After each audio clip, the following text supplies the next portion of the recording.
In part one of this two-part series on the Kennet and Avon Canal, we explored this beautiful navigation from the Thames at Reading along the River Kennet up to the summit level to the Bruce Tunnel near Savernake. We discovered that the canalised River Kennet was an ambitious wide-beam navigation from the early part of the 18th century, requiring no fewer than 20 locks in as many miles. Originally, the river locks were turf-sided, and some of these have been preserved. Further up, the later Kennet and Avon Canal passes through attractive rolling countryside. The canal has always suffered from an inadequate water supply, and the magnificent steam pumping engines at Crofton have been raising water to the summit level for the best part of 200 years.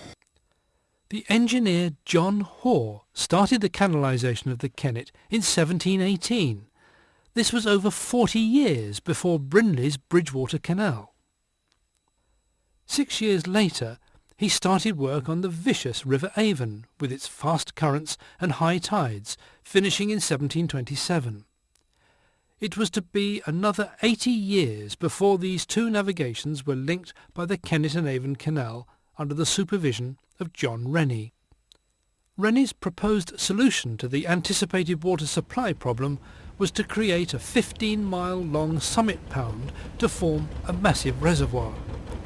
His scheme required a tunnel some 4,300 yards long. The canal company, unhappy at the prodigious cost, called in William Jessup, who came up with a solution that saved £41,000. Jessup proposed a 500-yard tunnel on a short summit with steam pumping engines, and it was his scheme that was quickly adopted. The canal was never as busy as the promoters expected, and it was one of the first to suffer from railway competition, with the Great Western being built right alongside it.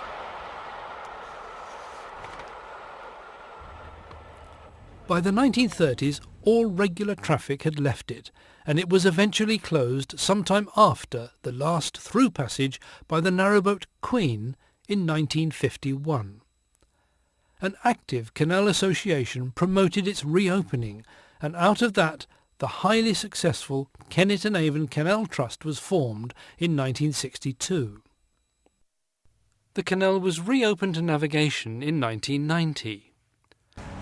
It was awarded a Heritage Lottery Fund grant of £25 million to enable sections to be stabilised, especially in the Bath Valley, and to provide back pumping schemes to overcome the ever-present water supply problems.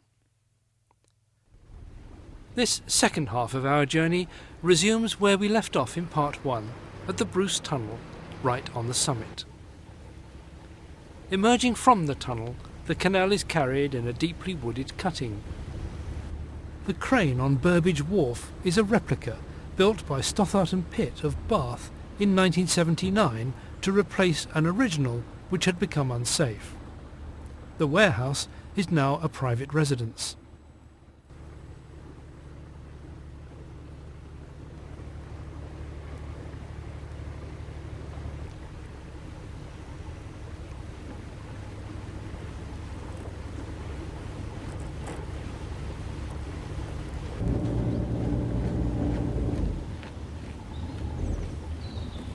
The 4 locks at Wootton Rivers take us down off the summit and onto the 15-mile-long Wiltshire Pound.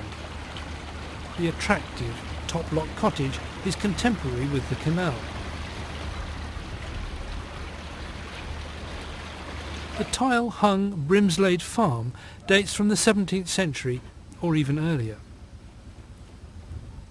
The exceptionally pretty Wootton Rivers High Street, with its mix of half-timbering and thatch, leads straight up from the canal to the 16th century Royal Oak pub.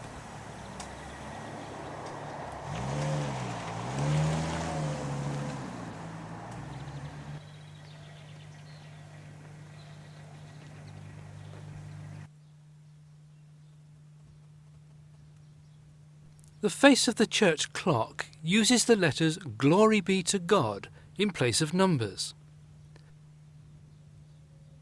The clock itself was built from bedsteads, prams and cast-off agricultural implements by a Jack Spratt, yes, that is his name, to mark the coronation of King George V.